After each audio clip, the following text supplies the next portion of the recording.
जय श्रीराम.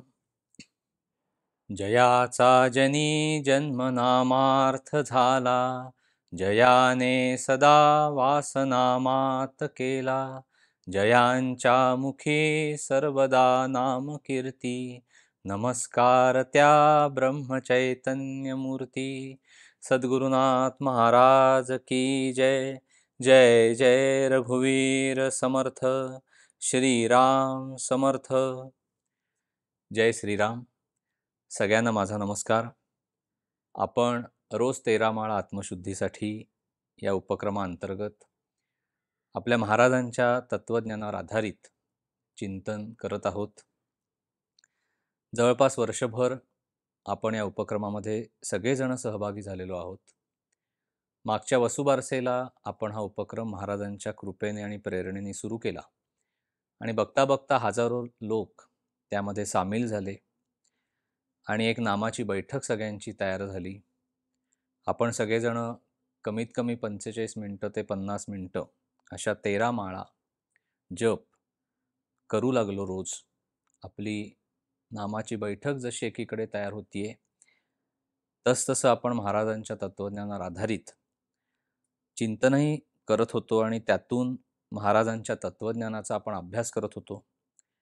आणि हे सगळं कशासाठी आपण करत होतो, की महाराजांनी जे आपल्याला सांगितलेलं आहे की तुम्हाला जसजसं तुम्ही नाम घेत जाल तसतशी तुमच्या मनामध्ये सद्वासना उत्पन्न होईल, तुमची विवेकबुद्धी जागृत राहील, तुमच्या हातनं चांगली कर्म घडतील, ते कर्मही भगवंताला अर्पण होईल आणि तुम्हाला अत्यंत आनंदाने आणि समाधानाने जगता येईल. तुमचा प्रपंचही उत्तम होईल आणि जसं जमिनीवर पडलेलं नाणं हातामध्ये घेतलं की त्या नाण्याच्या दोन्ही बाजू जशा आपल्या हातामध्ये येतात, तसं मनुष्य जन्माला आल्यानंतर प्रपंच आणि परमार्थ या दोन्ही गोष्टी त्याच्या वाट्याला आलेल्या असतात. त्यामुळे ह्या मार्गावर मार्गक्रमण करत असताना तो उत्तम पद्धतीने प्रपंच पार पाडू शकेल. त्याची प्रापंचिक कर्तव्य त्याला अतिशय स्थिर बुद्धीने पार पाडता येतील. आणि दुसरीकडे ही जी ब्रह्मांडामध्ये चैतन्य शक्ती भरून राहिलेली आहे, ती त्याच्या स्वतःमध्ये सुद्धा आहे. या आत्मस्वरूपाची जाणीव त्याला होऊन परमात्मा स्वरूप आणि आत्मस्वरूप याचं ऐक्य त्याला साधता येईल. हा सगळा परमार्थ मार्ग महाराजांनी आपल्याला उलगडून दाखवला आणि वर्षभर आपण जवळपास या संपूर्ण ह्याचे प्रवासी आहोत, साक्षीदार आहोत. महाराजांनी आपल्याला जे जे काही सांगितलं ते आपण आपल्यामध्ये उतरवण्याचा प्रयत्न करत आहोत. आज आपला उपक्रम शेवटच्या टप्प्यामध्ये आहे. एक 2 ते 3 भाग अजून येतील आणि कार्तिकी एकादशीला आपला हा उपक्रम विराम पावणार आहे, त्याची सांगता होणार आहे. पण आपण मागेही बोललो त्याप्रमाणे आपल्याला रोज 13 माळा जप करायचाच आहे, नामस्मरण आपल्याला करायचंच आहे आणि महाराजांनी सांगितलेल्या तत्त्वज्ञानाच्या आधाराने आपल्याला आपलं आचरण ठेवायचं आहे. म्हणजे आपली सत्सद्विवेक बुद्धी जागृत राहणं, म्हणजे पवित्र अंतःकरण, त्याचं प्रकटीकरण शुद्ध आचरणामध्ये होतं. आणि नामस्मरण, ह्या तिन्ही गोष्टींवर आपल्याला परमार्थाची इमारत उभी करायची असं महाराजांनी सांगितलेलं आहे. आपण मागच्या प्रकरणामध्ये हे बघितलं की साधन म्हणजे काय, साधन कसं करावं, साधकांनी कसं वागायला हवंय आणि साधन करता करता तो परमार्थ मार्ग आचरताना कशा पद्धतीने साधकांनी आपली भूमिका ठेवावी. महाराजांनी जसं सांगितलेलं आहे की एकच देव, एकच गुरु आणि एकच साधन, यावर ठेवावा विश्वास, कृपा करील ईश्वर खास. काय सांगितलं महाराजांनी की तुम्ही एकच देव ठेवा, म्हणजे तुमची उपास्य देवता ही एक असली पाहिजे. त्यानंतर एकच सद्गुरु तत्व तुम्ही प्रमाण माना आणि एकच साधन करा. महाराज जेव्हा आपल्याला एखादी गोष्ट सांगतात त्यामागे महाराजांची काय भूमिका आहे, संत भूमिका काय आहे, हे आपल्याला थोडंसं अभ्यासावं लागतं. या सगळ्या प्रवासामध्ये आपल्या नकळत संत विभूती आपल्या आयुष्यामध्ये प्रवेश करतात. म्हणजे आपण उपासना मार्गावर मार्गक्रमण करत असतो. आपल्याला लहानपणापासून एखाद्या दैवताविषयी आंतरिक ओढ असते पहा, की कोणाला श्रीकृष्ण परमात्मा आवडतोय, कोणाला रामाचं ध्यान लागतंय, कोणाला विठ्ठल आवडतोय, कोणाला शंकराची उपासना आवडतीये. कोणी दत्त महाराजांची उपासना चालत असलेल्या घरामध्ये जन्म घेतलेला असल्यामुळे किंवा त्याला त्याची स्वाभाविक ओढ असल्यामुळे दत्त महाराजांच्या उपासनेची त्याला आवड आहे. कोणाला गणेश तत्वाची आवड आहे उपासनेची, कोणाला देवी भगवतीच्या उपासनेची आवड आहे. कोणी मारुतीच्या उपासनेमध्ये तल्लीन आहे. हे सगळं आपल्याला लहानपणापासनं एका विशिष्ट आयुष्याच्या टप्प्यावर ह्या सगळ्या देवता आपल्या आयुष्यामध्ये प्रवेश करत्या होतात. त्या आपल्याकडनं सगळं साधन घडवायला सुरुवात करतात. जेव्हा हे साधन एका विशिष्ट टप्प्यावर येतं, त्यावेळेला संत विभूती आपल्या आयुष्यामध्ये प्रवेश करतात आणि आपल्याही नकळत संतांचा प्रवेश आपल्या आयुष्यामध्ये होतो. मग संतांच्या समाधीच्या ठिकाणी जाणं किंवा संत जर देहात असतील तर त्यांचं दर्शन होणं, संतांची चरित्र वाचणं, संतांनी लिहिलेल्या ग्रंथाचा अभ्यास करणं, त्या ग्रंथाची पारायणं करणं, संतांनी जी काही प्रवचनं सांगितलेली आहेत त्याचं वाचन करणं, संतांनी सांगितलेल्या साधनाचा अवलंब करणं, जो काही साधन मार्ग किंवा उपासनेचा मार्ग संतांनी सांगितलेला असेल तो आचरण्याचा प्रयत्न करणं, त्याविषयी मनामध्ये आंतरिक ओढ उत्पन्न होणं, ह्या सगळ्या गोष्टी आपल्याला संत विभूतींच्या अस्तित्वाची प्रचिती देतात. ज्या वेळेला संतांच्या समाधीच्या ठिकाणी आपण जातो, त्यावेळेला काही वेळेला असं घडतं की आपण अगदी पहिल्यांदाच तिथे गेलेलो असतो. पण तिथे गेल्यानंतर जणू काही आपल्याला असं वाटतं की आपण कदाचित मागच्या जन्मात सुद्धा इथे येऊन गेलेलो आहे किंवा ह्याच्या आधी आपण इथे येऊन गेलेलो आहे. या संताला आपण खूप जवळनं पाहिलेलं आहे आणि आपल्या चित्तवृत्ती अत्यंत पुलकित झालेल्या आपल्याला आढळतात. आपल्या डोळ्यातून अश्रू यायला लागतात. त्या भूमीची आपल्याला कुठेतरी ओढ लागते किंवा मनामध्ये अशी एक जाणीव उत्पन्न होते की नाही, मी या ठिकाणी आलेलो आहे. तिथे ज्या काही चैतन्य लहरी असतात त्या तीव्रतेने आपल्याला जाणवायला लागतात. ते सगळं घेऊन आपण जेव्हा घरी येतो, त्यावेळेला साहजिकच त्या संत विभूतीच्या विषयी आपल्या मनामध्ये अत्यंत प्रेम दाटून येतं. म्हणजे ही एक प्रकारची आपली जी भक्ती चाललेली असते, जो त्या उपास्य दैवताविषयीचा भक्तिभाव जागृत झालेला असतो, मनाच्या गाभ्यामध्ये कुठेतरी ती भावना उत्पन्न झालेली असते, त्यावेळेला संत विभूती आपल्या आयुष्यामध्ये प्रवेश करतात. म्हणजे परमेश्वराने सुद्धा सांगितलेलं आहे की संतांच्याकडे गेल्याशिवाय, संतांचा आशीर्वाद तुम्हाला प्राप्त झाल्याशिवाय, त्यांनी सांगितलेलं साधन तुम्ही केल्याशिवाय तुम्हाला माझी खरी ओळख होणार नाही, हे परमेश्वराने सुद्धा सांगितलेलं आहे. कारण संत हे परमेश्वर स्वरूप झालेले असतात. परमेश्वराच्या अत्यंत निकट जर कोणी असेल तर ते संत आहेत. त्यामुळे बऱ्याचदा अशा वेळेला आपल्याला असा अनुभव येतो की ज्या काही उपास्य दैवताचं आपण साधन करत आहोत किंवा उपासना करत आहोत, भक्ती करत आहोत, मग काही स्तोत्र आपण वाचत असू, काही मंत्र आपण जप करत असू, नामस्मरण करत असू, तीर्थयात्रा करत असू, आपलं कुलदैवत आहे, कुलदेवी आहे, या सगळ्यांची उपासना चाललेली असते. नंतर ती एका विशिष्ट प्रवाहधारेमध्ये परावर्तित होते आणि त्यावेळेला जेव्हा संतांचा प्रवेश आपल्या आयुष्यामध्ये होतो, त्यावेळेला आपल्याला त्यामध्ये विलक्षण साधर्म्य असल्याचं आढळतं. म्हणजे जी उपासना आपण करत होतो, उदाहरणार्थ आपल्या घरामध्ये रामाची भक्ती चालू आहे पिढ्यानपिढ्या, तर अशा वेळेला रामाच्या परंपरेमध्ये असलेले समर्थ संप्रदायातले संत तुमच्या आयुष्यामध्ये प्रवेश करतील. महाराज येतील, समर्थ रामदास स्वामी येतील, ही संत मंडळी तुमच्या आयुष्यामध्ये प्रवेश करतील असं आढळतं. किंवा तुमच्या घरामध्ये पिढ्यानपिढ्या जर दत्त सांप्रदायिक उपासना चालू असेल, तर तुमच्या आयुष्याच्या एका विशिष्ट टप्प्यावर त्या परंपरेतले संत तुमच्या आयुष्यामध्ये प्रवेश करतात. किंवा असंही घडतं की उपासना चालू आहे, म्हणजे भगवंताची भक्ती करणं चालू आहे, संतांचा प्रवेश झाल्यानंतर संत ज्या परंपरेमध्ये आहेत ती सगळी भक्तीची परंपरा तुमच्यापर्यंत पोचते आणि मग आपलं साधन अधिक तीव्रतेने व्हायला लागतं. म्हणजे इतके दिवस आपण जी काही उपासना किंवा आराधना करत असतो, तर संत विभूतीचा प्रवेश आपल्या आयुष्यामध्ये झाल्यानंतर आपल्या अंतरंगामध्ये ती उपासना, ती साधना स्थिरावू लागते आणि एक विशिष्ट रूप धारण करते. परमेश्वरीय शक्तीचं दर्शन किंवा परमेश्वराची खरी ओळख आपल्याला संतांच्या शिकवणीतून होते, उपदेशातून होते. ते जे ज्ञान आपल्याला देतात त्यातून होते आणि त्यांच्या चरित्रामध्ये त्यांनी जे जगून दाखवलेलं आहे त्या कृतीतून होते. संत त्यांच्या उपास्य दैवताशी पूर्णपणे एकरूप झालेले असतात, एकात्म झालेले असतात. त्यामुळे आपली सुद्धा उपासना संतांनी सांगितलेल्या मार्गावर चालू राहते. ती अधिक तीव्रतेने होऊ लागते. आपल्या उपासनेला एक प्रकारची बैठक प्राप्त होते. त्यांनी जे साधन सांगितलेलं आहे ते हळूहळू आपल्या दृष्टीपथात येऊ लागतं. म्हणजे नक्की महाराजांना आपल्याकडनं काय अपेक्षित आहे? कशा पद्धतीने आपण रामाची किंवा उपास्य दैवताची उपासना करायला पाहिजे?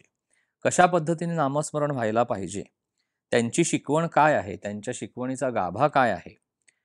त्यांच्यामध्ये परमेश्वरीय शक्तीचं पूर्ण प्रकटीकरण झालेलं असल्यामुळे संत जे काही सांगतायत, ते आपण कसं ओळखायचं आणि आपल्या स्वतःच्या देहामध्ये जी चैतन्य शक्ती म्हणजे जगदंबा खेळतीये, त्याची जाणीव संत आपल्याला करून देतात. आणि मग हळूहळू ज्या परमेश्वरीय तत्वाविषयीची जाणीव किंवा ओळख ज्या संत विभूतींनी आपल्याला करून दिली, त्यांच्याविषयी आपल्या मनामध्ये अत्यंत पूज्यभाव दाटून येतो. म्हणजे संत विभूतींच्या चरित्रामध्ये त्यांनी ज्या पद्धतीने परमेश्वराची भक्ती केलेली आहे, त्यांची त्यांच्या सद्गुरूंविषयीची जी काही तळमळ आहे किंवा ओढ आहे, त्यांनी भगवंताची भक्ती करण्यासाठी त्यांच्या ग्रंथामध्ये आपल्याला काय साधन सांगितलेलं आहे, काय उपासना मार्ग सांगितलेला आहे, याचा साधकाला बोध होतो. आणि मग तो आपल्या महाराजांनी काय सांगितलेलं आहे, आपल्या सद्गुरूंनी काय सांगितलेलं आहे, त्यांच्या वचनावर विश्वास ठेवून, श्रद्धा ठेवून, त्याप्रमाणे तो राहण्याचा प्रयत्न करतो आणि अनुसंधानामध्ये राहण्याचा प्रयत्न करतो. त्यामुळे परिणाम स्वरूप तो साधक त्याच्याही नकळत त्याचं उपास्य दैवत, ज्या संत विभूतीचा प्रवेश आयुष्यामध्ये झालेला आहे, त्यांची शिकवण आणि त्यांनी सांगितलेलं साधन करण्यामध्ये आंतरिक ओढीतून रममाण होतो. आणि हेच आज आपल्याला ह्या भागामध्ये बघायचं आहे किंवा महाराजांनी संत विभूतींविषयी जे काही सांगितलेलं आहे, म्हणजे संत स्वरूप कसं असतं, संत समागम म्हणजे काय, सत्संगती म्हणजे काय, सत्संगतीच्या योगाने काय होतं, संतांनी सांगितलेलं साधन करून त्यांच्या पूर्ण आज्ञेमध्ये राहून आपल्या मनामध्ये भगवंताविषयीचं प्रेम, आस्तिक्य भाव, श्रद्धा कशी उत्पन्न होते आणि संत आपल्याला परमेश्वराकडे जायचा रस्ता दाखवतात. आपला हात त्यांच्या हातामध्ये घट्ट धरतात आणि ते आपल्याला हळूहळू त्या मार्गावर घेऊन जातात आणि परमेश्वरापर्यंत नेऊन पोहोचवतात. परमेश्वराच्याकडून येणारा जो शाश्वत आनंद आणि समाधान आहे, त्याची प्राप्ती आपल्याला करून देतात. आपली बुद्धी स्थिर ठेवतात. आपली वाणी ते गोड करतात. आपल्या नजरेमध्ये प्रेम आणतात. आपण अशा पद्धतीने पुढे जातो त्यांना हवं असेल तशा पद्धतीने. म्हणजे आपण साधक म्हणून पूर्णपणे शरण गेलो सद्गुरूंना, म्हणजे संत विभूतींना, की ते आपला सगळा योगक्षेम चालवतात. तर या सर्व गोष्टींचा परामर्श आपण आज ह्या चिंतनामध्ये घेणार आहोत. महाराजांनी संत स्वरूप जाणण्याविषयी काय सांगितलंय ते आपण बघूया. महाराज काय सांगतात, की ज्या व्यक्तीची संगत केली असता भगवंताविषयीचं प्रेम आपल्या मनामध्ये उत्पन्न होतं, ती व्यक्ती संत जाणावी. आणि अशाची संगत आपल्याला कधी होईल, केव्हा होईल, ही तळमळ आपल्याला असावी. महाराज सांगतात, की आयुष्यामध्ये संगतीला फार महत्त्व आहे. आपण असं म्हणतो, की आपल्याला चांगली संगत लाभावी. संगतीचा परिणाम हा विनासायास आणि बराचसा नकळत होत असतो. कारण ज्याची संगत आपण करावी त्याचे गुणधर्म आपल्याला येऊन चिकटतात. जर आपण व्यसनी माणसाची संगत केली तर आपल्याला ते गुणधर्म येऊन चिकटतील. आपल्याला सुद्धा व्यसन मागे लागेल. जर आपण विषयी माणसाची संगत धरली तर ते विषय आपल्याला येऊन चिकटतील. त्या वासना आपल्याला येऊन चिकटतील, ते विकार आपल्याला येऊन चिकटतील. जर आपण संतांची जर संगत धरली तर संतांमध्ये जे काही गुणधर्म आहेत, म्हणजे दया आहे, शांती आहे, क्षमा आहे, प्रेम आहे, परोपकार आहे, भगवंताविषयीची आस्तिक्य बुद्धी आहे, काय नाही आहे संतांपाशी, ते सगळं काही आपल्याला येऊन मिळेल. ते सगळे गुणधर्म आपल्याला मिळतील. आणि म्हणून संत पुरुषाची संगती उत्तम आणि लाभदायी असते. कारण संत संगतीपासून सद्वासना उत्पन्न होते आणि सद्विचार प्राप्त होतात. आता महाराज आपल्याला या ठिकाणी 2 गोष्टी सांगतात, की संतांची संगत म्हणजे सत्संगती ही आपल्याला कशी मिळू शकते. एक म्हणजे देहाने त्याची संगत आणि दुसरी जी संगत आहे, ते त्या संतांनी जे साधन सांगितलेलं आहे, ते साधन आपण जर करत गेलो, तर त्या अर्थाने सुद्धा आपल्याला ती संताची संगत लाभते. आता देहाने संताची संगत लाभण्याच्या संदर्भामध्ये ती फारशी सुलभ नाहीये. म्हणजे महाराज काय सांगतात, की खरा संत ओळखताना फार अडचणी येतात आपल्याला. कारण खरा संत ओळखणं फार कठीण असतं. पुष्कळदा त्याच्या बाह्य वागणुकीवरनं आपल्या मनामध्ये विकल्प येण्याचा संभव असतो आणि जर आपली गाठ एखाद्या भोंदू माणसाशी पडली तर त्यामध्ये आपलं नुकसान होतं. त्यामुळे खरा संत ओळखणं फार कठीण आहे. खरा संत जरी आपण ओळखला किंवा आपण त्याच्या संगतीमध्ये राहण्याचा प्रयत्न जरी केला, तरी आपल्याला आपला स्वतःचा प्रपंच असल्यामुळे, कामधंदा असल्यामुळे 24 तास आपल्याला त्या संताच्या संगतीत राहता येत नाही. त्यामुळे त्या देहसंगतीचा फारसा लाभ आपल्याला मिळत नाही. म्हणून महाराज काय सांगतात, की तुम्ही संताच्या देहाच्या संगतीच्या पेक्षा त्याने जे साधन सांगितलेलं आहे, त्या साधनाची संगत करा. म्हणजे संतांनी जे सांगितलंय, की तुम्ही भगवंताचं नाम घ्या, ते नामाचं साधन जर आपण आपल्या प्राणापलीकडे जर जपलं आणि सांभाळलं, तर ती संत संगती आहे. कारण खरा संत काय किंवा अगदी एखादा संत खरा जरी नसला, तरी तो जे खरं आहे तेच सांगणार.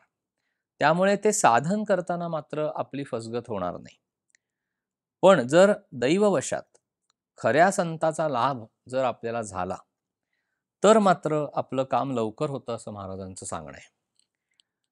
म्हणजे तुकाराम महाराजांनी सुद्धा देवाजवळ काय मागितलं, तर धनसंपदा मागितली नाही, मुक्ती सुद्धा मागितली नाही. तुकाराम महाराज म्हणाले, की मला संत संगती द्या.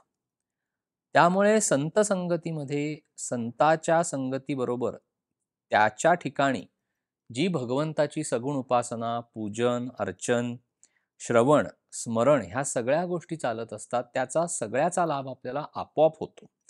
आपल्या कानावर चांगलं काही पडतं, आपल्या दृष्टीला चांगलं पडतं. त्यामुळे आपले विचार शुद्ध होतात, आपलं अंतरंग शुद्ध होतं, आपलं आचरण शुद्ध होतं, वाणी शुद्ध होते. ह्या सगळ्या गोष्टी शुद्ध होत गेल्या, की शुद्ध अंतःकरणामध्ये शुद्ध असा परमात्मा येऊन प्रकट होतो आणि म्हणून संताची संगत करावी. म्हणजे संतांची संगत मगाशी आपण बघितलं त्याप्रमाणे कशी होऊ शकते, तर एक तर त्याच्या देहाने त्याची संगत होऊ शकते. दुसरं, संतांनी जो आपल्याला मंत्र दिला, त्या नाममंत्राचं रोज स्मरण केल्यामुळे त्याची आठवण आपल्याला होणार आहे. एक प्रकारे ती त्या संताची संगत आहे. आणि तिसरं, संतांच्या विचारांची संगत म्हणजे त्यांनी त्यांच्या ग्रंथांमध्ये, प्रवचनांमध्ये जे काही सांगितलं, जे ज्ञान आपल्याला सांगितलं, त्याचा जर आपण अभ्यास केला आणि ते आपण आपल्या वागणुकीमध्ये किंवा वर्तणुकीमध्ये उतरवण्याचा प्रयत्न केला, तर आपल्याला संतांची संगत होते. मग ही भेट कधी होते? म्हणजे पहिल्यांदा मनुष्य हा बद्ध अवस्थेमध्ये असतो. नंतर तो मुमुक्षू होतो. मुमुक्षू झाल्यानंतर त्याला एक प्रकारची तळमळ लागते. त्याला हे जाणून घ्यायचं असतं, की हा सगळा नक्की प्रकार काय आहे? परमार्थ मार्ग कसा आहे? साधन कसं करायचं? ते भगवंतापर्यंत पोचतं की नाही? भगवंतापासून मिळणारा आनंद आपल्याला कसा मिळणार आहे? संत म्हणजे कोण? सद्गुरू म्हणजे कोण? नाम कुठलं घ्यायचंय? कुठला देव आपल्याला आवडतोय? कुठल्या भगवंताचं आपण स्मरण करायचंय? मानस पूजा, अनेक गोष्टी त्याच्या मनामध्ये जेव्हा रुंजी घालत असतात किंवा त्याला काही प्रश्न पडलेला असतो, तर ह्या मुमुक्ष अवस्थेमध्ये जेव्हा त्याची तळमळ तीव्र होते, त्यावेळेला संत विभूती त्याच्या आयुष्यामध्ये प्रवेश करतात आणि त्याला सर्व काही मार्गदर्शन करतात. म्हणजे तुकाराम महाराज सुद्धा काय म्हणतात देवाला, की तुझा विसर होऊन देऊ नका. किंवा रामदास स्वामी आपल्याला काय सांगतात, की सदा सर्वदा योग तुझा घडावा. म्हणजे योग म्हणजे काय? तर तुझा सहवास मला नित्य घडू दे. आज माझं जे मन सगळीकडे भरकटतंय, विषयामध्ये लिप्त आहे आणि त्याला आवरून जेव्हा आपण ते मन अनुसंधानामध्ये लावतो त्याला योगशक्ती म्हणतात. आता संत हे आपल्याला कुणालाही कायमस्वरूपी देहाने लाभलेले नाहीत. म्हणजे जरी देहाने त्यांची संगत मिळाली तरी ती काही विशिष्ट कालखंडापुरतीच मिळते. त्यामुळे भगवंताचा जो ध्यास संतांना लागलेला असतो, त्यातून ते जे साधन आपल्याला सांगतात किंवा जी शिकवण आपल्याला देतात, ती जास्त महत्त्वाची ठरते.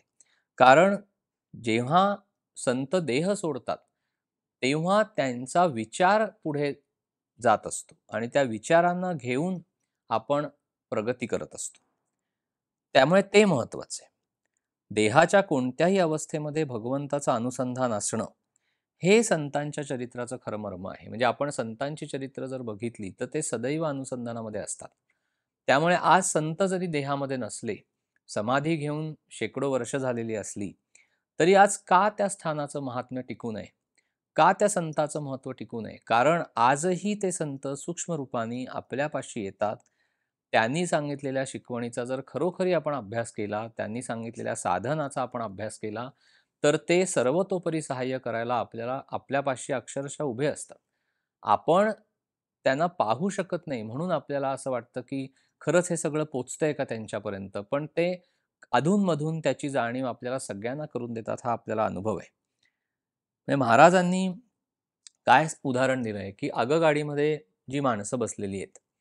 मग कोणी पहिल्या वर्गाचं तिकीट काढलेलं आहे, कोणी दुसऱ्या वर्गाचं तिकीट काढलंय, कोणी अगदी बिन तिकिटाचे प्रवासी आहेत. पण सगळ्यांना घेऊन ती आगगाडी तिच्या इच्छित स्थानापर्यंत पोहोचणार आहे. तसं संतांच्या सानिध्यामध्ये जी जी व्यक्ती आली, तर संत त्या व्यक्तीचा उद्धार करून त्याला परमेश्वरापर्यंत पोहोचवतात. म्हणून आपण संतांचे होऊन राहावे असं महाराजांचं सांगणं आहे. संत संगतीपासून सद्विचार उत्पन्न होतो, सद्वासना उत्पन्न होते. त्यामुळे आपल्या मनामध्ये चांगले विचार उत्पन्न झाले, की आपली कृती चांगली होते. कृती चांगली उत्पन्न झाली, की ती भगवंताला आवडते. म्हणून महाराज काय सांगतात, की तुम्हाला जसं नोकरी हवी असेल, तर नोकरी ज्या ठिकाणी मिळतीये तिथे तुम्ही जाता. तसंच तुम्हाला जर भगवंताची भेट घ्यायची असेल, तर संत जिथे आहेत तिथे तुम्हाला जावं लागतं. मग संत स्वरूप जाणण्यासाठी संतांचे जे गुण आहेत, ते आपल्याला जाणून घ्यावे लागतात. म्हणजे खऱ्या भावनेने जो संताजवळ राहील त्याचं काम होतं. म्हणून संताजवळ राहणाऱ्याने संत जसं सांगतील तसं वागावं. मानाची अपेक्षा करू नये आणि वेदांत फारसा बोलू नये असं महाराजांनी सांगितलेलं आहे. तेल आणि वात असल्यावर दिवा जळायला जसा वेळ लागत नाही, तशी आपली भूमिका तयार झाली की सत्संगतीचा परिणाम आपल्यावर व्हायला वेळ लागत नाही. ज्यांनी भगवंताला जाणलं, त्यांनी भगवंताला काय आवडतं हे आपल्याला सांगितलंय त्या संतांनी. तर भगवंताला त्याच्या नामामध्ये राहिलेला साधक आवडतो. त्यामुळे आपण सर्व विषय वासना सोडून नामाच्या अनुसंधानामध्ये राहून पूर्ण शरणागत भावानी जर भगवंतापाशी गेलो, तर आपल्यावर संतांची कृपा होते, तर आपल्यावर भगवंताची कृपा होते.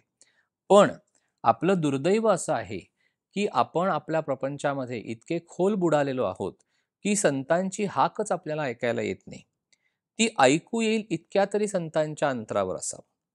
म्हणजे पुष्कळांना संतांची गाठ पडते, पण संत संगतीचं महत्त्व न कळल्यामुळे बहुतेकांना त्यांच्यापासून जो फायदा व्हायला पाहिजे, तो होत नाही.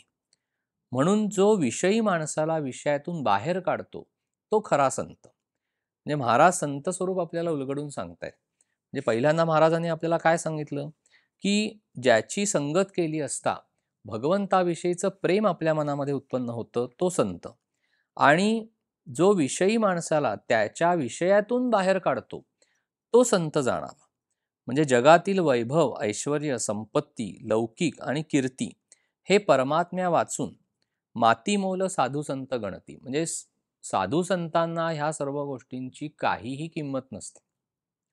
त्यांच्या दृष्टीने फक्त भगवंत हा महत्त्वाचा असतो. कारण हा पैसा किंवा वैभव, संपत्ती हे भगवंताच्या कृपेने तुम्हाला प्राप्त झालेलं आहे, लौकिक. त्यामुळे ह्या सर्व गोष्टींना संत फारसं महत्त्व देत नाहीत. ज्याची भूमिका तयार झाली, ज्याच्या हृदयामध्ये भगवंत बसण्यासाठी ज्याचं अंतःकरण शुद्ध होतंय, त्या भूमिकेला संत महत्त्व देतात.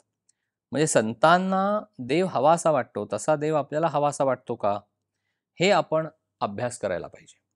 म्हणजे विषयामध्ये धुंद असलेल्या आम्हाला पाहून संतांच्या मनामध्ये खरी कालवाकालव होत असते. म्हणजे देवाची भक्ती आणि संतांकडे जाणं हे सुद्धा आपण आपल्या प्रापंचिक अडचणी संतांनी सोडवाव्या किंवा आपल्याला जे हवं आहे प्रपंचामध्ये ते द्यावं, ह्यासाठी आपण संताकडे जातो किंवा परमेश्वराकडे जातो. मग ही आपली खरी भक्ती संतांची आहे, परमेश्वराची आहे का विषयाची आहे, ह्याचा आपण सूक्ष्मपणे अभ्यास करायला पाहिजे. आता खरे संत कसं काम करतात? तर तुम्ही तुमच्या प्रापंचिक अडचणी घेऊन संतापाशी जाता. पण तो काय करतो? तुम्हाला निर्विषय करतो.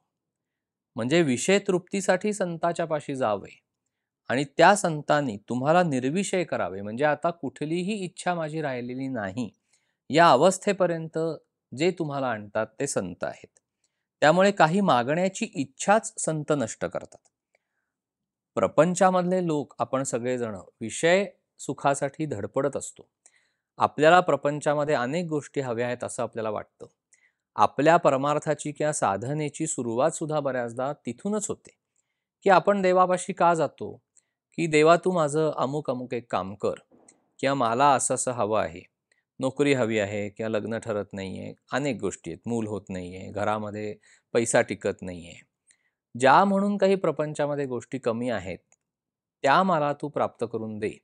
मी अमुक अमुक तुझी भक्ती करीन किंवा पारायण करीन किंवा तीर्थयात्रा करीन किंवा काही अशा गोष्टी आपण परमेश्वराला बोलतो.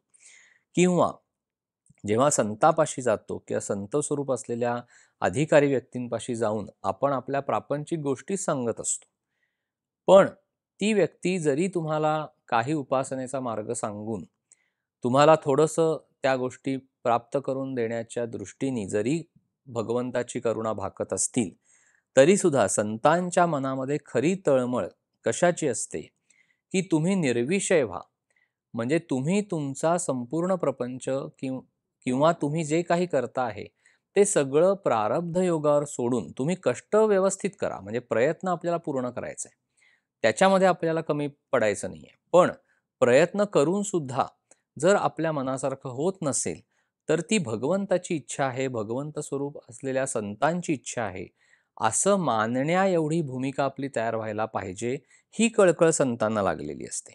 त्यामुळे विषय मागून सुद्धा जो देत नाही आणि त्यापासून जो आपल्याला परावृत्त करतो, तो खरा संत आहे. म्हणजे खरे संत हे विषयाची आसक्ती कमी करतात. म्हणून महाराज काय सांगतात, की संत हे चालते बोलते देवच आहेत. संतांच्या देहाच्या हालचालीला महत्त्व नाहीये. संत हे भगवंतापासून दुसरीकडे कुठे राहिलेच नाहीत आणि म्हणून ते भगवंत स्वरूप बनले, म्हणून ते संत बनले. संत जी काही कर्म करतात ती भगवंताच्या प्रेरणेने करतात, भगवंतासाठी करतात. त्यामुळे त्या कर्मातून जगाचं कल्याण होतं. म्हणजे आपण जर संतांच्या चरित्राचा अभ्यास केला किंवा संतांची भूमिका जर आपण तपासून पाहिली, तर आपल्याला हे आढळतं, की त्यांच्या प्रत्येक कर्मामध्ये प्रेम आहे, दया आहे, परोपकार आहे, निस्वार्थीपणा आहे, भगवंताची निष्ठा आहे. या सगळ्या गोष्टी आपल्याला आढळून येतात. म्हणजे संतांमध्ये प्रचंड सामर्थ्य असतं. त्यांना वाचासिद्धी लाभलेली असते. म्हणजे संत जे काही बोलतील ते खरं होतं. त्याला वाचासिद्धी म्हणतात. त्यामुळे संत जेव्हा प्रचंड साधन करून त्यांच्या सद्गुरूंनी सांगितलेलं प्रचंड उपासना करून जेव्हा ब्रह्मपदाला पोचतात, परमात्म स्वरूप त्यांना प्राप्त होतं, आनंदरूप बनतात, त्यावेळेला ते स्वस्थ बसत नाहीत. ते जगाच्या कल्याणासाठी अक्षरशः झटतात. त्यांचा पूर्ण आयुष्याचा काळ ते लोकांच्या कल्याणासाठी घालवतात. त्यांना अत्यंत तळमळ असते, की जन्माला आलेला प्रत्येक माणूस हा सुखी व्हावा. विषयामध्ये जो अडकलेला आहे, वासनेमध्ये जो अडकलेला आहे, विकारांमध्ये जो अडकलेला आहे, त्यातून तो बाहेर पडावा, त्याला खऱ्या परमेश्वराचं दर्शन व्हावं, त्याला खरा आनंद आणि समाधान प्राप्त व्हावं, त्याची सत्सद्विवेक बुद्धी जागृत राहावी, त्याच्या हातनं उत्तम कर्म घडावीत, त्याच्या हातून चुकीची कर्म घडू नयेत, यासाठी संत अत्यंत झटत असतात. त्यांना अत्यंत जगाच्या कल्याणाची चिंता असते. त्यांच्या मनामध्ये असा भाव असतो, की जे मला कळलेलं आहे, जे ज्ञान त्यांना थेट भगवंतापासून प्राप्त झालेलं आहे, ते सर्व लोकांना कळावं. ते ज्ञान स्वतःजवळ ठेवत नाहीत, ते सर्व लोकांकडे वाटून टाकतात आणि सर्व लोक सुखी व्हावेत, असं त्यांना पाहिजे असतं. म्हणजे परमेश्वराच्या ध्यानाने त्यांना सिद्धी प्राप्त होतात, परंतु कुठलाही चमत्कार दाखवायला त्या सिद्धींचा वापर संत करत नाहीत. संतांच्या आयुष्यामध्ये ज्या काही घटना आपल्याला चमत्कार स्वरूप वाटलेल्या आहेत, ते ती परमेश्वराची इच्छा म्हणून मानतात. ते कुठेही असं दाखवत नाहीत, की बघा मी हा चमत्कार केलेला आहे. त्यांच्या चरित्रामध्ये अशा कित्येक गोष्टी जरी आपल्याला आढळल्या, तरी प्रत्येक वेळेला ती संत विभूती हेच सांगते, की ही भगवंताची इच्छा म्हणून हे घडलेलं आहे. याला फारसं तुम्ही महत्त्व देऊ नका किंवा याची फारशी वाच्यता सुद्धा कुठे करू नका. म्हणजे संत भूमिका कशी आहे पहा. म्हणजे त्यांच्या मनामध्ये जगाच्या कल्याणाविषयी इतकं ममत्व असतं, की त्यांनी जरी म्हणजे आपल्या संतांच्या चरित्रामध्ये आपल्याला बऱ्याचदा असं आढळतं, की काही संत अगदी दगड मारतील, शिव्या घालतील, पण त्यांच्या मनामध्ये, त्यांच्या अंतरंगामध्ये त्या व्यक्तीचं पूर्ण उद्धार व्हावा, त्या व्यक्तीचं कल्याण व्हावं, हीच भावना असल्यामुळे त्यांच्या शिव्यासुद्धा आशीर्वादाप्रमाणे असतात. हे कित्येकांच्या ध्यानी येत नाही. त्यामुळे साधूच्या बोलण्यामध्ये किंवा मारण्यामध्ये सुद्धा दुष्टबुद्धी नसते. संत जे काही बोलतील ते जगाच्या कल्याणासाठी असतं, कारण ते अत्यंत निस्वार्थी असतात. ते तळमळीने सांगत असतात. आपण त्यावर श्रद्धा ठेवली पाहिजे. त्यामुळे संतांनी आपल्याला जे सांगितलेलं आहे, त्याच्या नुसत्या गप्पा मारण्यापेक्षा आपण ते थोडं जरी आचरणात आणण्याचा प्रयत्न केला, तरी आपली खूप प्रगती होईल. म्हणजे महाराज काय उदाहरण देतात, की गाडीमध्ये बसायला मिळावं म्हणून गाडीत कोणी जाऊन बसत नाही. त्याला एखाद्या ठिकाणी पोचायचं असतं म्हणून तो गाडीमध्ये जाऊन बसतो. तसं मोठे-मोठे संत प्रपंच करतात, पण त्यांना शेवटी परमेश्वर हवा असतो. म्हणून ते स्वतःच्या सुखासाठी प्रपंच करत नाहीत. ते स्वतःच्या वृत्तीपासून न ढळता लोकांचंही कल्याण त्याच्यामध्ये साधतात. त्यामुळे संतांची ओळख आपल्याला त्यांच्या बाह्यांगावरनं कळत नाही. म्हणजे आपल्याला जर त्यांची ओळख व्हावी असं वाटत असेल, तर त्यांच्यामध्ये जे गुण आहेत, ते थोडे तरी आपल्यामध्ये उतरायला पाहिजेत. म्हणजे संतांमध्ये जो प्रेमाचा भाव आहे, तो आपल्यामध्ये थोडासा तरी पाहिजे. त्यांच्यामध्ये जी दया आहे, तेवढा थोडा तरी दयेचा अंश आपल्यामध्ये पाहिजे. त्यांच्यामध्ये जी परोपकारी वृत्ती आहे, ती थोडी तरी परोपकारी वृत्ती आपल्यामध्ये पाहिजे. त्यांच्यामध्ये जो निस्वार्थीपणा आहे, तर आपल्यामध्ये पण थोडासा निस्वार्थीपणा पाहिजे. त्यांच्यामध्ये जी भगवंताविषयीची निष्ठा किंवा श्रद्धा आहे, तर थोडी तरी निष्ठा किंवा श्रद्धा आपल्या मनामध्ये पाहिजे. हे जर सगळं आपल्या मनामध्ये असेल, तर आपल्याला संत ओळखता येतील. नाहीतर आपल्याला संत ओळखता येणार नाहीत. म्हणजे महाराज काय उदाहरण देतात, की एखाद्या विद्वान माणसाची विद्वत्ता आपल्याला जर ओळखायची असेल, तर आपल्याला पण ते थोडंसं आपल्यामध्ये ते लागतं. ती थोडीशी विद्वत्ता आपल्यामध्ये लागते. जर ती विद्वत्ता आपल्यामध्ये नसेल, तर समोरचा माणूस किती विद्वान आहे, हे आपल्याला लक्षात येणार नाही. त्याप्रमाणे संतांचे गुणधर्म थोडे तरी अंशरूपाने का होईना, पण आपल्यामध्ये असल्याशिवाय आपल्याला खऱ्या संताची ओळख होत नाही. पण सत्पुरुषांचं वागणं हे देशकालमानाप्रमाणे जरी निरनिराळं असलं, तरी त्यांच्यामध्ये भगवंताविषयीचं प्रेम किंवा आस्तिक्य बुद्धी ही एकच असते. त्यामुळे त्यांची बाह्यांगावरनं आपल्याला ओळख पटत नाही, पण त्यांनी जे साधन सांगितलेलं आहे, त्या साधनामध्ये राहून आपल्याला त्यांना ओळखता येतं. आपल्याला जर महाराज नीट कळावे असं वाटत असेल किंवा आपल्याला एखादी संत विभूती नीट कळावी आपल्या पात्रतेप्रमाणे, असं जर आपल्याला वाटत असेल, तर त्यांचं चरित्र आपण बारकाईने अभ्यास केलं पाहिजे आणि त्यांच्या ठिकाणी आपल्याला स्वतःला नेऊन ठेवलं, तर आपण कसे वागू? एवढा एक प्रश्न जर आपल्याला विचारला, स्वतःलाच आपण विचारला, तर आपल्याला कळेल की ही संत भूमिका काय आहे. त्यामुळे आपण जोपर्यंत आपल्या मनातले विषय काढून टाकत नाही, तोपर्यंत आपल्याला संताची प्रचिती येत नाही. जोपर्यंत आपल्याला स्वतःमधले दोष दिसत नाहीत. म्हणजे आपल्या पायरी कशी आहे, की आपल्याला नामस्मरणाने आपल्या स्वतःमध्ये दोष आहेत हे पहिलं लक्षात यायला पाहिजे. कारण जेव्हा आपल्याला दुसऱ्याचे दोष दिसतात, तेव्हा त्याचं बीज आपल्यामध्ये असतं असं महाराजांचं सांगणं आहे. त्यामुळे ह्या दोन्हीही गोष्टी म्हणजे आपल्यामधले दोष नाहीसे व्हायला पाहिजेत आणि दुसऱ्यामधले दोष दिसणं बंद व्हायला पाहिजे. त्याच्याशिवाय संताची प्रचिती या संताची पूर्ण ओळख आपल्याला होणार नाही. मग ज्या ठिकाणी संत असतात, त्या ठिकाणी आनंद असतो, त्या ठिकाणी समाधान असतं. पण संत हे सामान्य माणसासारखेच वावरत असल्यामुळे किंवा उठत बसत असल्यामुळे किंवा तसे दिसत असल्यामुळे आपल्याला त्यांना ओळखता येत नाही. पण मग त्यांना ओळखायचं कसं? तर त्यांच्या आयुष्यामध्ये कितीही कठीण प्रसंग आला तरी ते डगमगत नाहीत. त्यांची भगवंतावरची श्रद्धा किंवा निष्ठा ढळत नाही. ते निस्संशय असतात. ते खरे संत आहेत. आपण संशयामध्ये असतो. आपल्या आयुष्यात जरा काही झालं, की आपण परमेश्वराला बोल लावतो, की मी तुझी एवढी उपासना करतो किंवा आपण सद्गुरू तत्वाला बोल लावतो, की मी तुमचं एवढं करतो, एवढी पारायणं मी केली, एवढं तुम्ही सांगितलेलं साधन केलं, पण शेवटी माझ्या आयुष्यात असं कसं घडलं? किंवा महाराज तुम्ही असं कसं घडवलं? असे मनामध्ये आपल्या विचार येतात. हा आपल्यातला आणि संतांमधला फरक आहे. त्यामुळे संशय जर नाहीसा करायचा असेल, तर आपल्याला आपली वृत्ती बदलावी लागते. त्यामुळे जो भगवंताविषयी सांगतो तो खरा संत आहे. आपलं काय होतं, जो आपल्याला चमत्कार करून दाखवतो, त्याला आपण बुवा मानतो आणि त्याची सगळी परीक्षा आपण बाह्यांगावरनं करतो. पण आपल्याला जर खरी परीक्षा करायची असेल संताची, तर त्याने कुठलेही चमत्कार जरी केले नाहीत, तरी त्याच्या संगतीमध्ये जर आपल्या मनावर परिणाम उत्तम घडून आला, आपल्याला नामाचं प्रेम लागलं, आपल्याला भगवंताचं प्रेम लागलं, आपल्याला भगवंताच्या सगुण उपासनेचं प्रेम लागलं, तर तिथे संताचं तत्व आहे असं समजावं.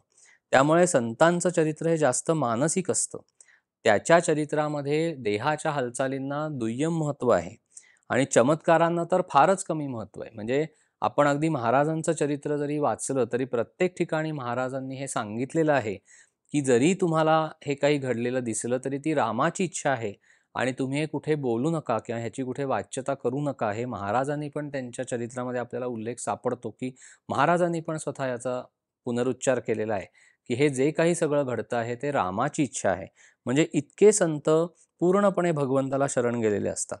त्यामुळे संत सत्पुरुष बाह्यांगावरनं त्यांची ओळख जर आपल्याला ठरवायची झाली, तर ते बऱ्याचदा खूप काही शिकलेले आहेत किंवा खूप काही विद्वान आहेत असंही सापडत नाही किंवा खूप विद्वान पुरुष असला तरी तो संत असेल असं नाही. कोणी 8व्या वर्षी घरातनं पळून गेलेलं आहे, कोणी लग्नाच्या भोवल्यावरनं पळून गेलेलं आहे, कोणाला लिहिता वाचता सुद्धा येत नाही. असे सगळेजण आपल्याला संत झालेले आढळतील, कारण ते प्रचंड उपासना, साधन आणि त्यांच्या सद्गुरूंवर प्रचंड निष्ठा ठेवून त्यांनी सांगितलेलं साधन जीवाच्या आकांतानी करून पूर्णपणे देहबुद्धी त्यांची नष्ट झालेली असते आणि ते संत पदाला पोचलेले असतात. ते परमेश्वर स्वरूप झालेले असतात. त्यामुळे एखाद्या मनुष्याची किंवा संताची बाह्यांगावरनं ओळख कळत नाही. त्याची पारमार्थिक योग्यता काय आहे हे सामान्य माणसाला आपल्याला कळत नाही. साधूंनाच ती कळू शकते. साधूंनाच ते अंतरंग कळतं. म्हणून आपल्याला तशी दृष्टी प्राप्त झाल्याशिवाय आपण कोणालाही नावं ठेवू नयेत. जर आपल्याला खरा संत ओळखायचा असेल, तर आपल्याला स्वतःला अनुसंधानामध्ये राहावं लागतं. तर आपल्याला संत कळतो. मग ही संत मंडळी काय करतात? त्यांच्या कार्याचं महत्त्व कशामध्ये आहे? तर ते आपल्याला सतत भगवंताची आठवण करून देत असतात. म्हणजे महाराजांनी एक छान उदाहरण सांगितलेलं आहे, की लहान मूल आहे, ते अंगणामध्ये खेळतंय. मध्येच त्याला खेळता-खेळता त्याच्या आईची आठवण होते आणि ते मूल आईला शोधत घरामध्ये येतं.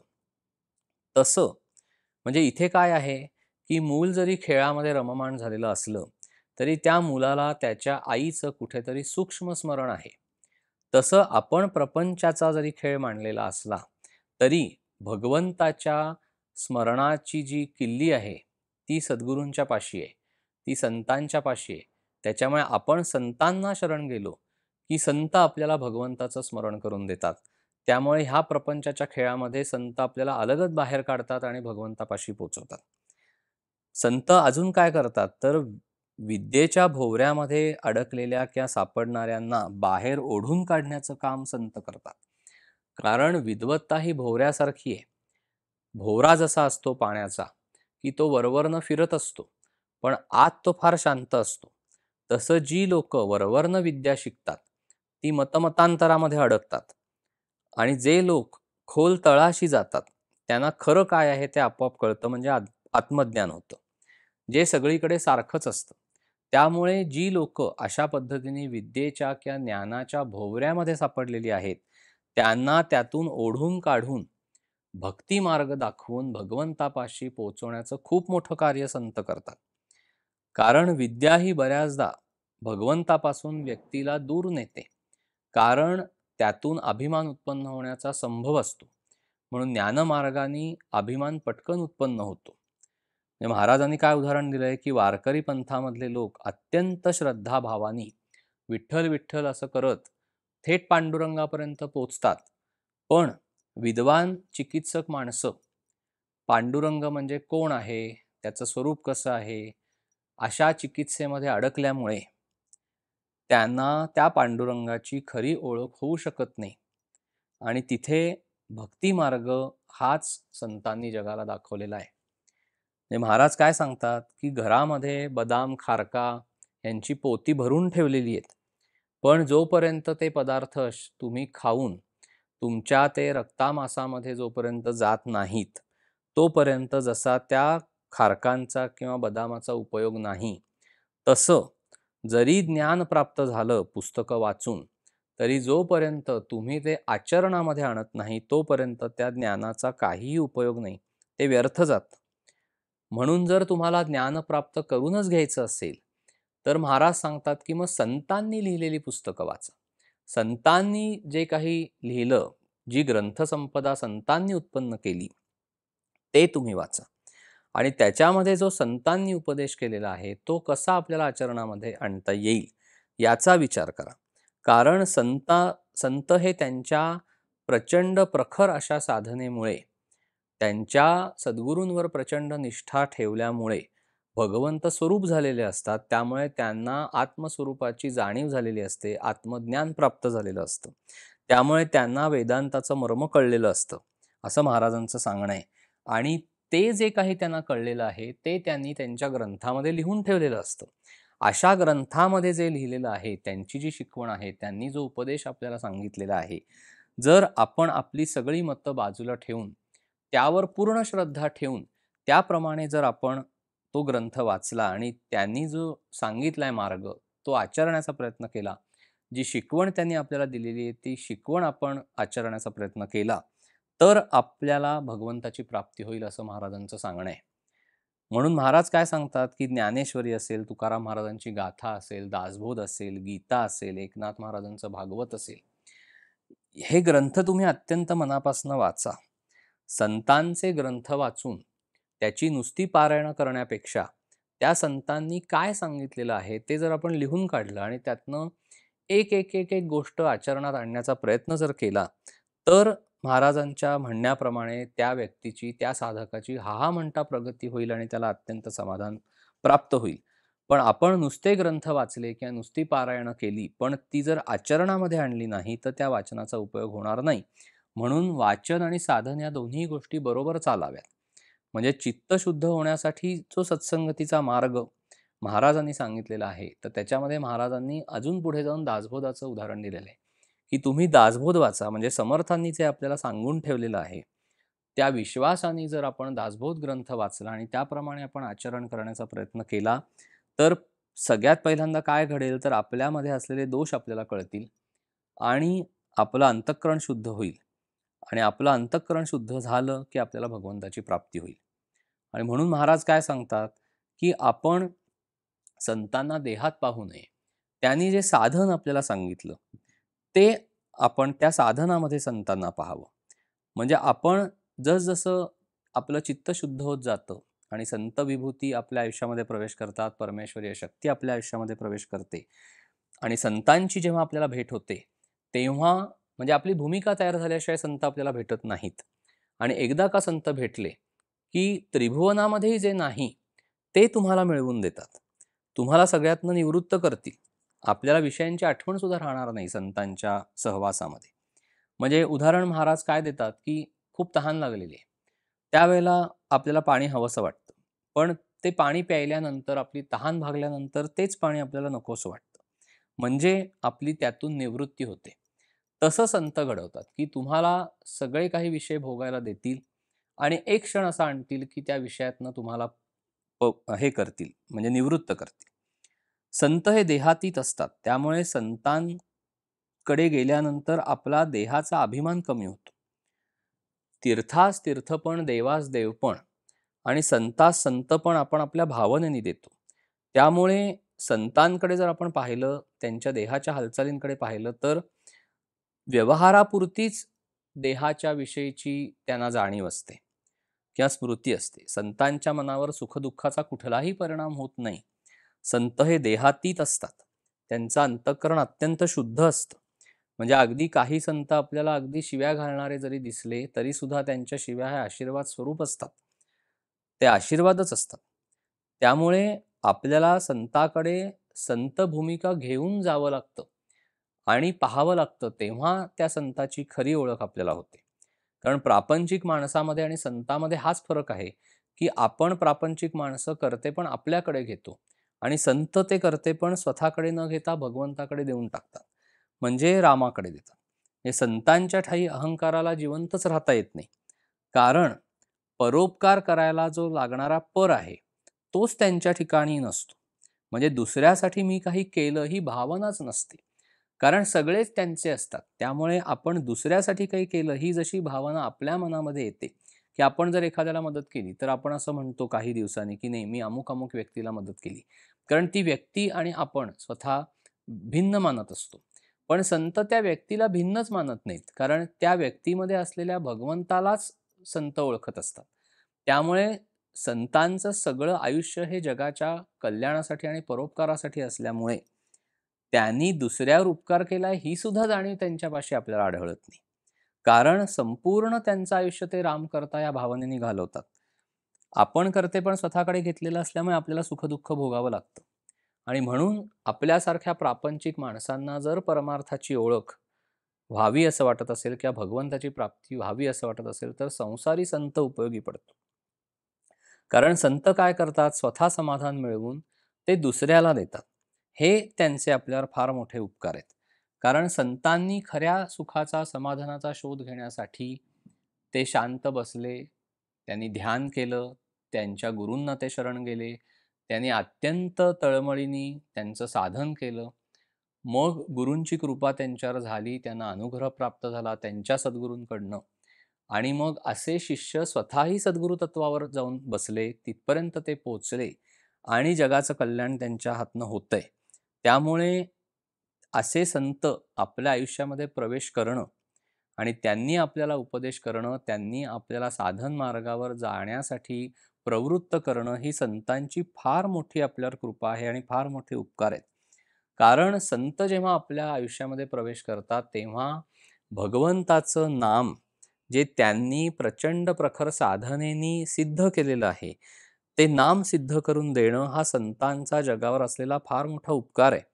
म्हणजे संतांचं कार्य काय आहे, तर हजारो लोकांना नामाला लावणं, हे संतांचं मुख्य कार्य आहे.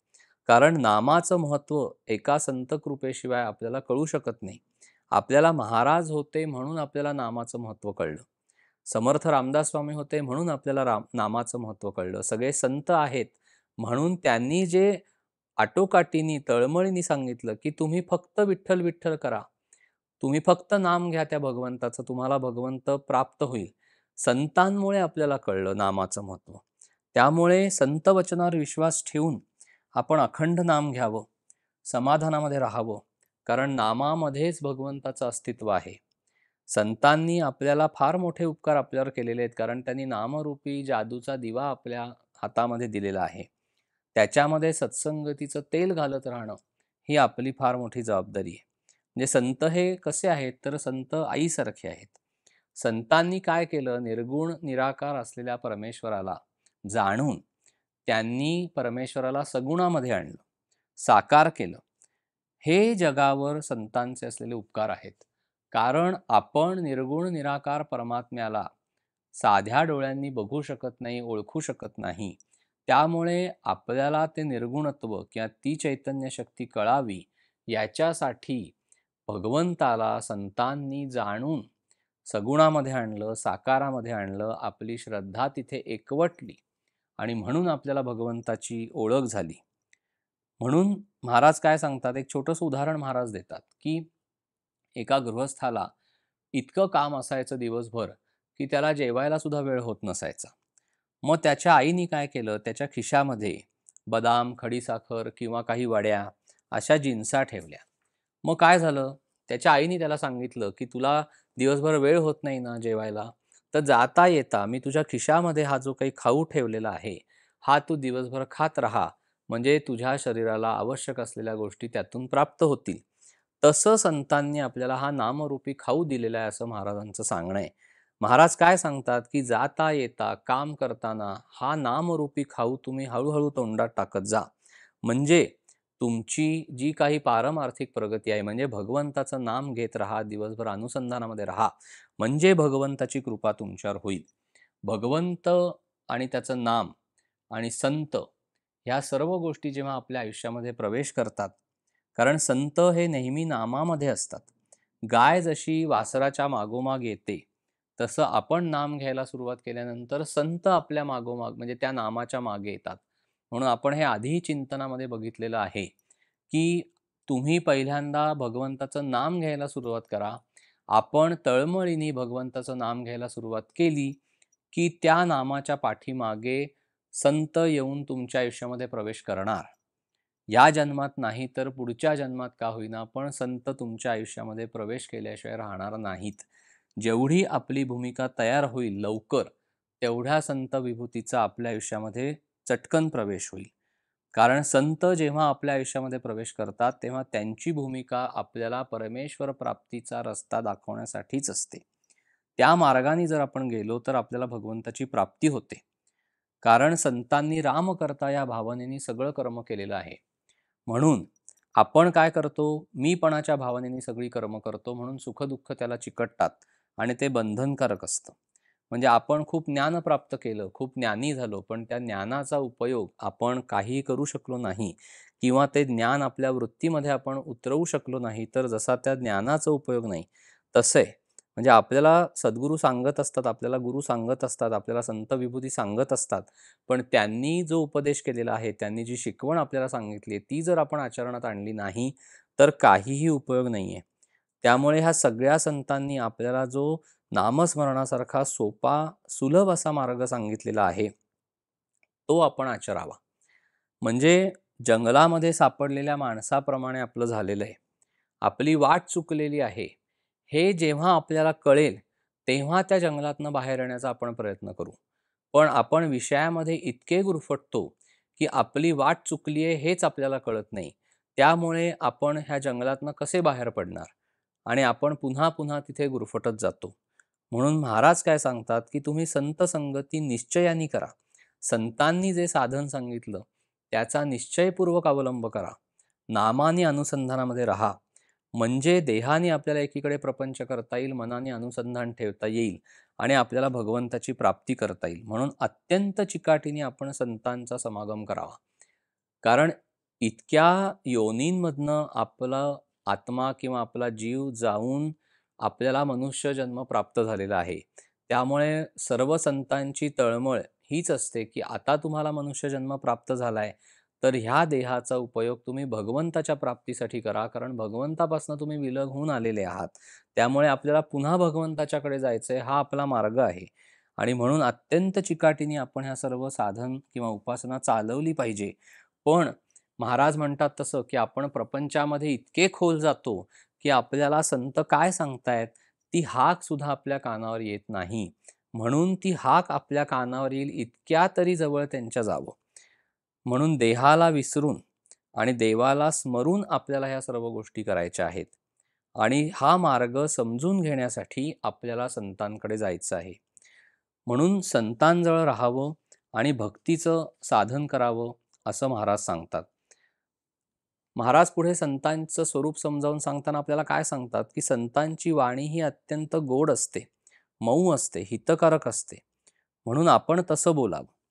म्हणजे वाईट विचार जरी मनामध्ये आले, तरी आपले उच्चार सांभाळावेत. कारण बऱ्याचदा असं होतं, की ज्यावेळेला आपल्याला क्रोध उत्पन्न होतो किंवा ज्यावेळेला आपल्याला विषय, वासना किंवा विकारांचा आपल्या मनावर पगडा बसतो, त्यावेळेला आपल्या तोंडून अपशब्द बाहेर पडतात. अशा वेळेला ज्या जिव्हेने आपण भगवंताचं नाम घेतो, ती जिव्हा अशा ह्याने विटाळली जाते.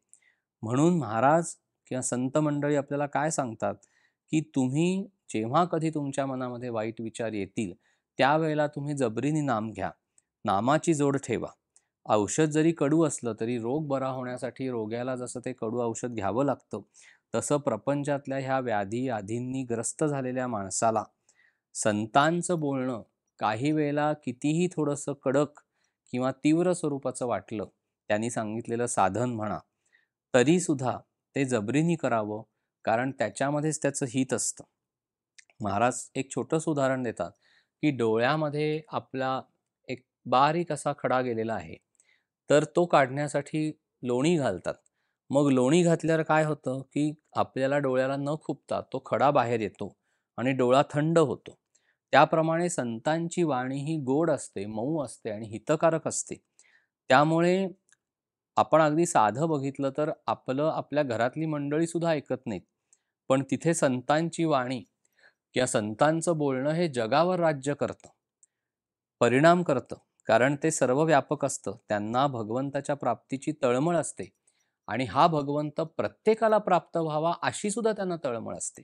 कारण ते अत्यंत निस्वार्थी असतात. ते अशा भावनेने जगत नाहीत, की मला भगवंताची प्राप्ती झाली, माझं काम झालं. अशा भावनेने संत जगत नाहीत. संत ह्या भूमिकेत जगतात, की जे मला कळलं, जे मला प्राप्त झालं, ते जगातल्या प्रत्येकाला कळावं, ते जगातल्या प्रत्येकाला प्राप्त व्हावं. म्हणून संतांची भूमिका अशी असते, की ज्याची त्याची भूमिका पाहून ते त्याला साधन सांगत असतात. म्हणून संतांच्या जर मर्जीने आपण वागलो तर आपलं कल्याण होतं. संत ज्याची त्याची वृत्ती किंवा ज्याची त्याची भूमिका काय आहे, ते पाहून त्याला साधन सांगतील. म्हणून संतांची संगत धरून ते सांगतील तसं आपण वागावं. ते वागतील तसं आपण वागू नये. जशी पतंगाची दोरी आपल्या हातामध्ये असते, तरी पतंग जरी कितीही आकाशामध्ये वर असला, तरी आपण काय म्हणतो, की पतंग माझ्या हातामध्ये आहे. तसं आपण ती दोरी आपल्या सद्गुरूंच्या, संतांच्या हातामध्ये द्यावी. आपलं सगळं आयुष्य त्यांच्या हातामध्ये देऊन निश्चिंत राहावं. कारण आपला शिष्य कुठल्या आध्यात्मिक भूमिकेवर आहे किंवा कुठल्या आध्यात्मिक पातळीवर आहे, हे संतांना चांगलं कळलेलं असतं. त्यामुळे त्याच्या दृष्टीने जे बरोबर आहे ते साधन किंवा ती उपासना संतांनी त्याला सांगितलेली असते. म्हणून संत सांगतील त्याप्रमाणे आपण पूर्ण श्रद्धा ठेवून ते साधन करावं किंवा उपासना करावी. सत्पुरुषाच्या वचनावर विश्वास ठेवून त्याप्रमाणे आपली वृत्ती बनवणं हा संत समागम आहे. म्हणून आपण संतांना शरण गेलं पाहिजे. कारण संतांना का शरण जायचंय? तर जे काही एवढं ब्रह्मांड आहे, ज्याचा आपण विचार केला तर संपूर्ण सृष्टीच्या दृष्टीने आपण अक्षरशः क पदार्थ आहोत. म्हणजे नगण्य अस्तित्व आहे. त्यामुळे आपल्या वाट्याला येणारी चांगली अगर वाईट कर्म ही ईश्वराचा मनोगत समजावीत आणि ज्या कारणासाठी मनुष्याचा जन्म झालेला आहे, ते फक्त खऱ्या संतांना उमगलेलं असल्यामुळे त्यांनी जे आपल्याला साधन सांगितलंय ते आपण अगदी निष्ठापूर्वक आणि श्रद्धेने करावं. आणि म्हणून महाराज आपल्याला जे नामाचं साधन सांगतायत, त्या नामाच्या साधनावर आपण अत्यंत विश्वास ठेवून राहिलं पाहिजे. म्हणून आपण ज्या संताकडे जातो, तेव्हा त्याच्याकडे कुठल्याही व्यावहारिक गोष्टी मागू नयेत. म्हणजे महाराज काय सांगतात, की तुम्ही देह प्रारब्धावर सोडा. कधी तो सरळ जाईल, कधी तो गचका खाऊन बुडायच्या बेतात येईल. पण तुमचं अनुसंधान मात्र तुम्ही टिकवा. म्हणजे प्रपंच करताना, परमार्थ साधताना ह्या दोन्ही गोष्टी आपल्याला एकत्र साधायच्या आहेत. व्यावहारिक वासना तृप्त करण्यासाठी संत नाहीत, हे ओळखून त्यांची संगत करावी. कारण बऱ्याचदा असं होतं, की आपली प्रापंचातली जी काही गोष्ट आहे, ती संतांनी आपलं ते कष्ट दूर करावेत किंवा आपली ती नड भागवावी असं आपल्याला वाटतं. पण महाराज काय सांगतात, की जर तुम्हाला व्यावहारिक पातळीवरची गोष्ट हवी असेल, तर तुम्ही एखाद्या प्रापंचिक माणसाकडे जा. तुम्हाला जर भगवंत हवा असेल, तर तुम्ही संताकडे जा. त्यामुळे जिथे गेल्यामुळे आपलं चित्त शुद्ध होतं, तिथे संत भूमिका आहे, तिथे संत विचार आहे, तिथे संतांचं अस्तित्व आहे, तिथे संतांची खरी प्रचिती आहे असं समजावं. त्यामुळे खऱ्या संताकडे गेल्यानंतर त्यांनी जे साधन आपल्याला सांगितलंय ते आचरण करण्याचा आपण प्रयत्न करावा. म्हणजे संतांची प्रचिती आली हे कधी म्हणायचं? आपल्याला हवी ती गोष्ट मिळाली म्हणून नाही. तर ज्या वेळेला, ज्या घटकेला आपलं चित्त शुद्ध होईल, त्यावेळेला ती संताची प्रचिती मानावी. म्हणजे बऱ्याचदा आपल्याला आपले दोष कळतात. पण आपल्या आपले हे दोष आहेत, हे भगवंताच्या आड येतायत हे आपल्याला कळत नाही. आणि आपल्याला काही वेळेला त्याचा इलाजही नसतो. म्हणून महाराज काय सांगतात, की तुम्हाला जे तुमचे दोष कळतायत, ते तुम्ही साधन आणि उपासना ही जबरीने करून ते दोष घालवण्याचा प्रयत्न करा. आणि दुसऱ्याचे दोष पाहू नका. आणि संत संगती जर तुम्हाला लाभली, तर हे सगळे दोष हळू नष्ट होतात.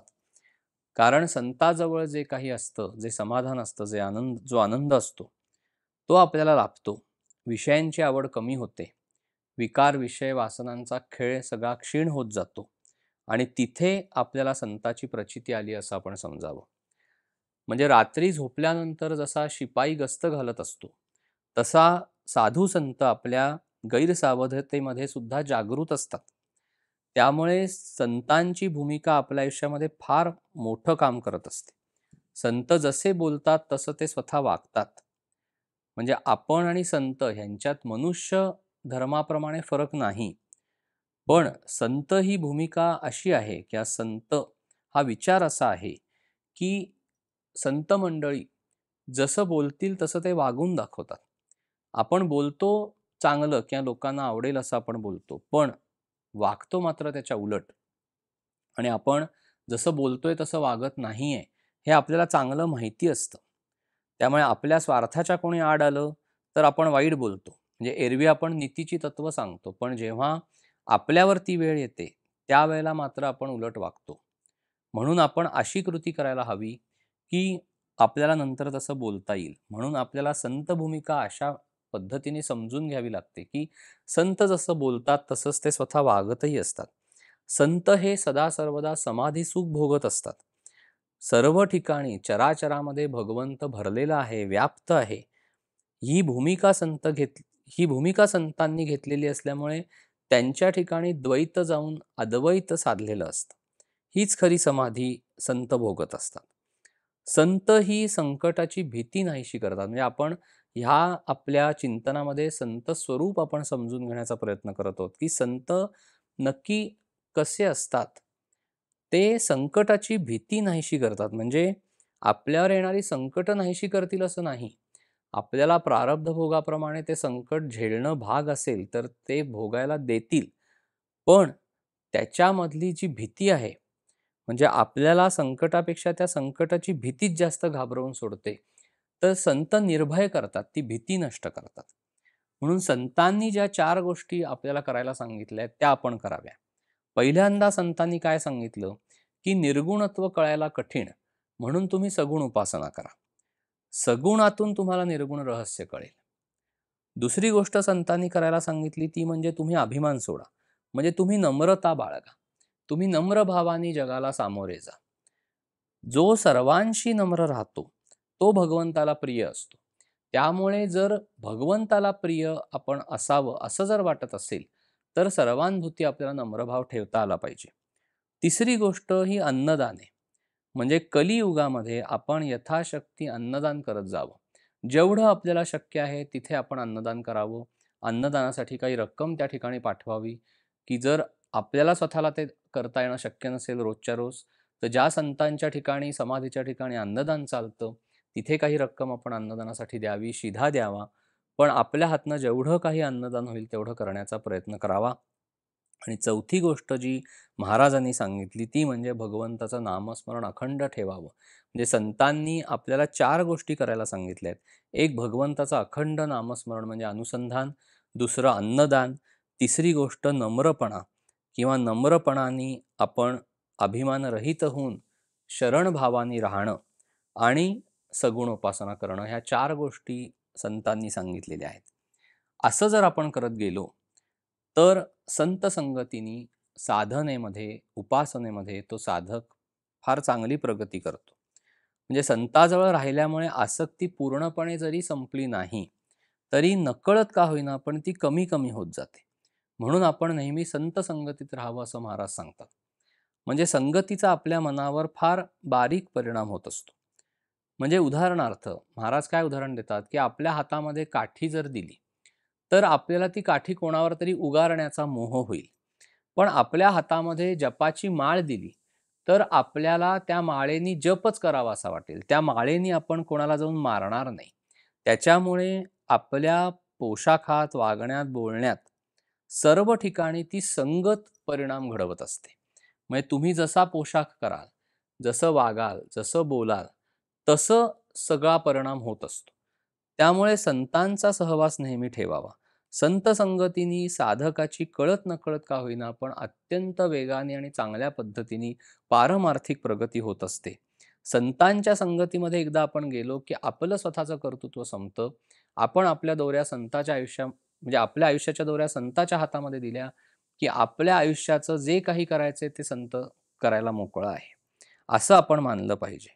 आणि म्हणून संतांचं स्वरूप सांगताना शेवटी महाराज असं सांगतात की संत देहामध्ये तर जगतो, परमेश्वर स्वरूप झालेला असतो, मार्गदर्शन करतो, जगाच्या कल्याणासाठी संत झटत असतात. पण त्यांचं झटणं हे असं असतं की त्यांनी देह सोडल्यानंतर सूक्ष्मामध्ये गेल्यानंतर सुद्धा लोकांना त्यांचं अस्तित्व जाणवतं. आणि संत देह सोडल्यानंतर सुद्धा जगाच्या कल्याणासाठी सूक्ष्मातून कार्य करतच असतात. म्हणून महाराज काय सांगतात की साधूने देह ठेवला तरी सत्तेने जागृत राहिला. संतांच्या देहाची प्रारब्ध गती संपली, काया आज दिसेनाशी झाली, परी अजरामर राहिली. त्यामुळे संतांचं अस्तित्व त्यांच्या देहामध्ये नसून त्यांच्या वचनामध्ये आहे. त्यामुळे संतांनी देह सोडल्यानंतर सुद्धा त्यांच्या अस्तित्वाची जाणीव आपल्याला होते. म्हणजे आज बघा, आपण सगळेजण गोंदवलेला जातो किंवा ज्या सद्गुरूंच्या ठिकाणी आपण जात असू, तिथे गेल्यानंतर त्यांनी खरं तर समाधी घेऊन 100 वर्ष, कुठे 200 वर्ष, 500 वर्ष, 800 वर्ष होऊन सुद्धा त्या संतांचं अस्तित्व आजही आपल्याला जाणवतं. त्या समाधीच्या ठिकाणी गेल्यानंतर आजही आपल्याला त्या चैतन्य लहरी जाणवतात. आपल्या अंगावर रोमांच उभे राहतात. आपल्या डोळ्यामध्ये अश्रू येतात. हे सगळं कशाचं द्योतक आहे? तर संतांनी देह सोडल्यानंतर सुद्धा ते सूक्ष्मामधून जगाच्या कल्याणासाठी कार्य करतच असतात, झटतच असतात. म्हणून अशा संत विभूतींना शरण जाऊन आपण आपला परमार्थ साधावा, असं महाराजांचं सांगणं आहे. जय श्रीराम.